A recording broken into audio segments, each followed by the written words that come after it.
নমস্কার বন্ধুরা, আপনাদের সবাইকে স্বাগত জানাই। আমি আজকে একটা খুব জনপ্রিয় রেসিপি নিয়ে চলে এসেছি, কাবুলি ছোলা দিয়ে পনির। এটা লুচি, পরোটা, তারপরে নান, রুটি, তারপরে হচ্ছে পোলাও, সব কিছুর সাথে খুব ভালো লাগে খেতে। তো এর জন্য আমি প্রায় 300 গ্রাম কাবুলি ছোলা ভালো করে ধুয়ে সারা রাত ভিজিয়ে রেখেছিলাম। আর না হলে আপনারা 4-5 ঘন্টার জন্য ভিজিয়ে নিতে পারেন। রাতে হয়তো ভেজানোর সময় হয়নি, দিনে ভেজালে 4-5 ঘন্টা ভিজিয়ে নিলে এটা হয়ে যাবে। এটা সকালবেলা দেখুন আমি এটা সেদ্ধ করে নিয়েছি, একটু নুন দিয়ে সেদ্ধ করে নিয়েছি। আর এখানে আমি 200 গ্রাম পনির নিয়েছি, পনিরটা টুকরো টুকরো করে কেটে নিয়েছি।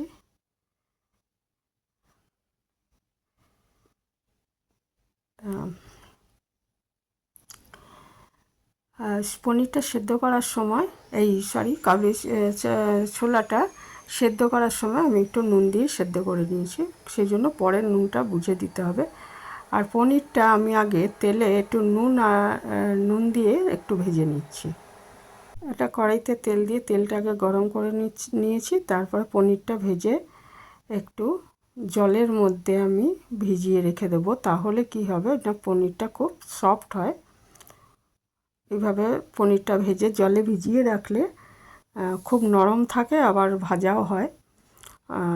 মানে বলতে চাইছি যে ভাজলে অনেক সময় পনির শক্ত হয়ে যায়, সেটা হবে না। আর এদিকে আমি 2টো পেঁয়াজ আর একটু আদা, 2 কোয়া রসুন, এগুলো পেস্ট করে নিয়েছিলাম। সেটা ওই পনির ভাজার যে তেলটা ছিল তার মধ্যেই দিয়ে দিয়েছি।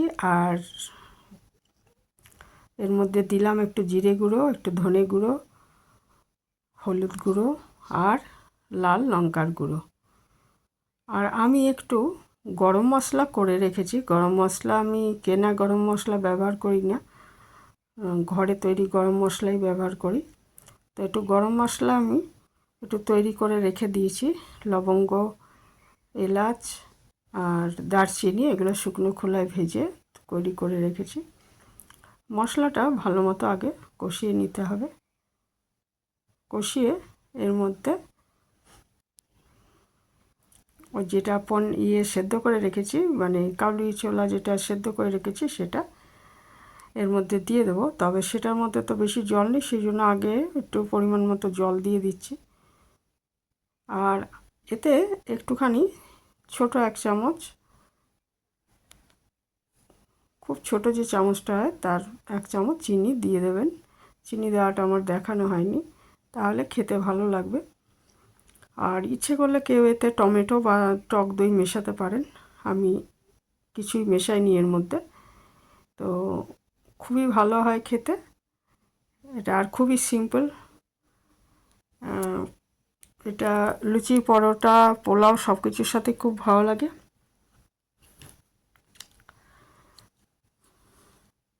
তো যেহেতু নুন আগে দেওয়া ছিল, ওই জন্য আমি অল্প নুন ব্যবহার করলাম। এটা অল্প নুন দিলাম আরও। খুব ভালো মতো সব কিছু মিশিয়ে দিচ্ছি।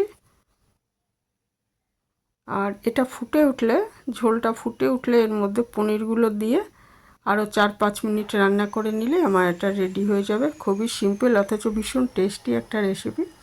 আর লাস্টে আমি গরম মশলা একটু দিয়ে দিয়েছি এর মধ্যে। অনুষ্ঠান বাড়ির মতো করতে চাইবেন জিনিসটাকে, তারা এই গরম মশলার সঙ্গে আরেকটু জিনিস দিতে পারেন, সেটা হচ্ছে একটু কাজু বাটা যদি এর মধ্যে দিয়ে দেন, কাজু আর কিশমিশ বাটা, তাহলে এটার স্বাদ অনেক গুণ বেড়ে যাবে। তো আমরা ঘরোয়াভাবে যখন রান্না করি তখন তো অত কিছু মেশাই না। আমি আজকে খুব সিম্পলভাবেই রান্না করেছি, আমি আজকে দিইনি। কিন্তু যদি একটুখানি হয়তো বাড়িতে কোনো অনুষ্ঠান আছে, একটা তৈরি করবেন, তখন একটু কাজু কিশমিশ বাটা এর মধ্যে দিয়ে দিলে এর স্বাদ অনেক বেড়ে যাবে। তো এই ছিল আমার আজকে খুব সিম্পল। দেখুন আমি পনিরগুলো দিয়ে দিয়েছি। সিম্পল অথচ টেস্টি রেসিপি। আমি একটু মাখাই রেখেছি ঝোলটা, লুচি পরোটা বা পরোটা এই পোলাওয়ের সাথে অত ঝোল লাগে না। তো এখানেই শেষ করলাম। ভালো থাকবেন সবাই।